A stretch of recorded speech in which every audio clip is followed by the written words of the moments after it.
Assalamualaikum warahmatullahi wabarakatuh. Apa kabar saudaraku semuanya? Semoga kita selalu dalam lindungan Allah Subhanahu wa taala. Kita hidup sebagai seorang muslim, mati juga sebagai seorang muslim. Kita hidup beriman, mati juga beriman.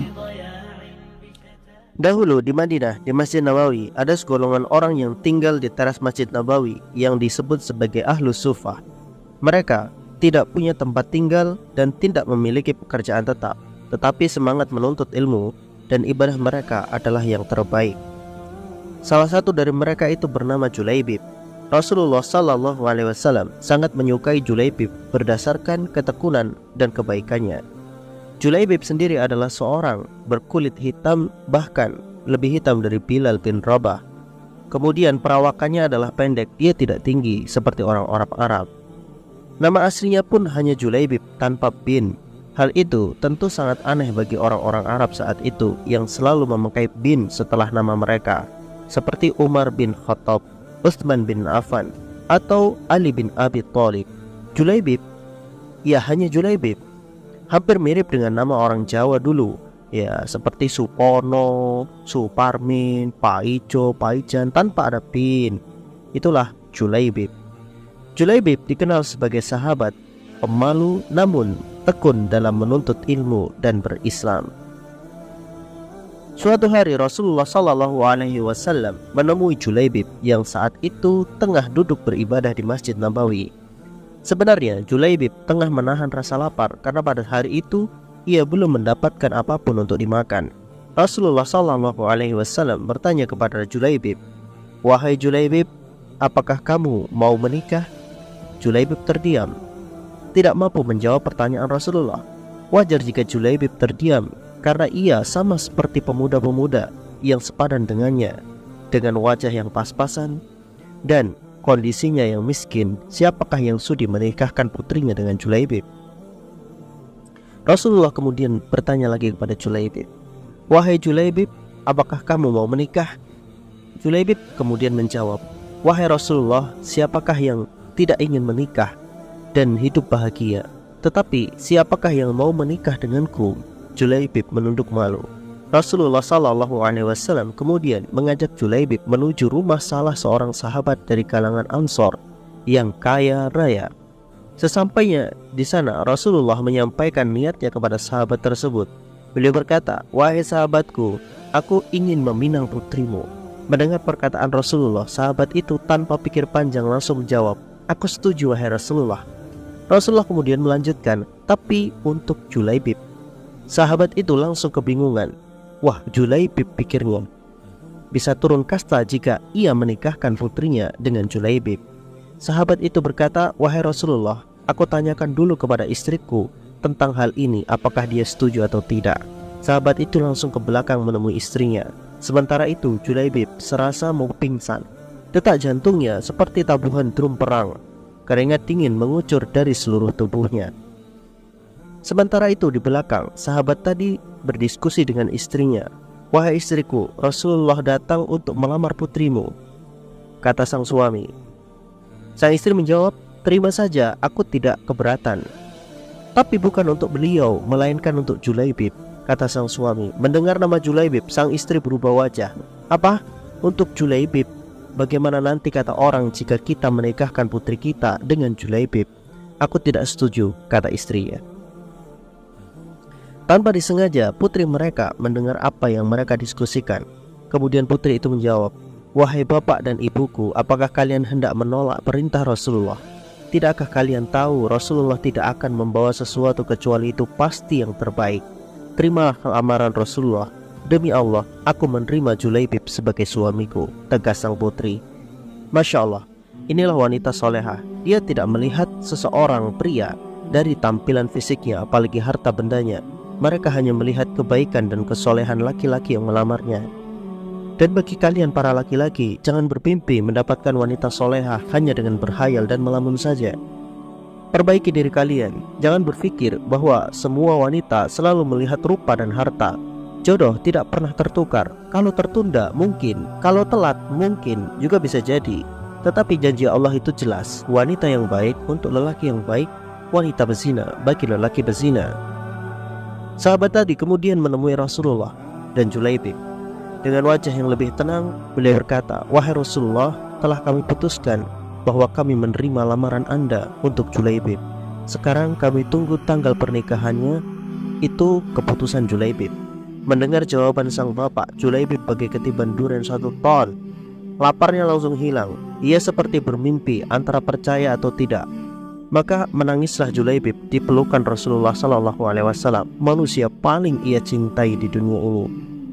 Setelah diputuskan tanggal dan hari pernikahan, maka Rasulullah dan Julaibib undur diri. Dalam perjalanan pulang, Julaibib hanya bisa bersyukur kepada Allah atas semua karunia yang telah Allah berikan kepadanya. Dan karunia yang terbesar bagi Julaibib adalah disayangi oleh Rasulullah. Tidak semua sahabat punya kesempatan untuk diberi perhatian spesial dari Rasulullah. Julaibib adalah salah satunya. Pada akhirnya pernikahan Julaibib tinggal seminggu lagi untuk dilaksanakan. Kabar pernikahan Julaibib dan putri yang cantik tadi telah menyebar di seluruh penjuru Madinah.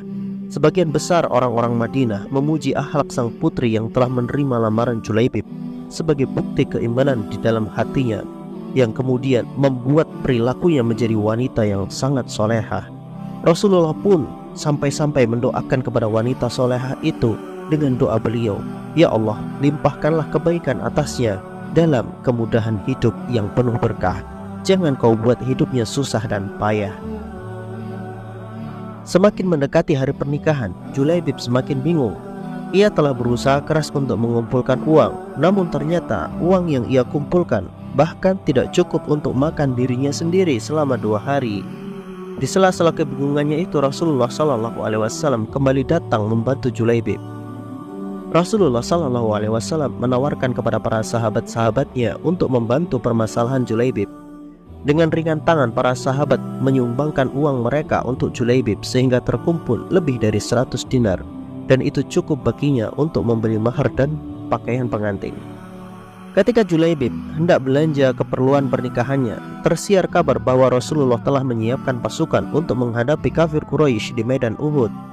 Mendengar kabar itu, Julaibib hatinya bergumul antara 2 pilihan yang berat: membelanjakan uangnya untuk keperluan nikah atau berangkat bersama Rasulullah ke medan Uhud menjemput kemenangan sejati. Setelah berpikir dengan mantap, Julaibib memutuskan uang yang ia pegang saat ini ia gunakan untuk membeli seekor kuda perang dan sebilah pedang yang sangat tajam. Julaibib memutuskan untuk berangkat bersama Rasulullah menghadapi kafir Quraisy di medan Uhud. Ketika perang terjadi, Julaibib bersama pasukan yang lainnya dengan gagah berani menghadapi kafir Quraisy. Bahkan ketika kaum muslimin terdesak akibat serangan mendadak dari belakang bukit Uhud yang dipimpin oleh Khalid bin Walid yang saat itu masih belum masuk Islam, Julaibib tidak mundur dan tidak berpikir untuk mundur. Sehingga pertempuran usai, jumlah kaum muslimin yang gugur cukup banyak, hampir seimbang dengan pasukan Quraisy.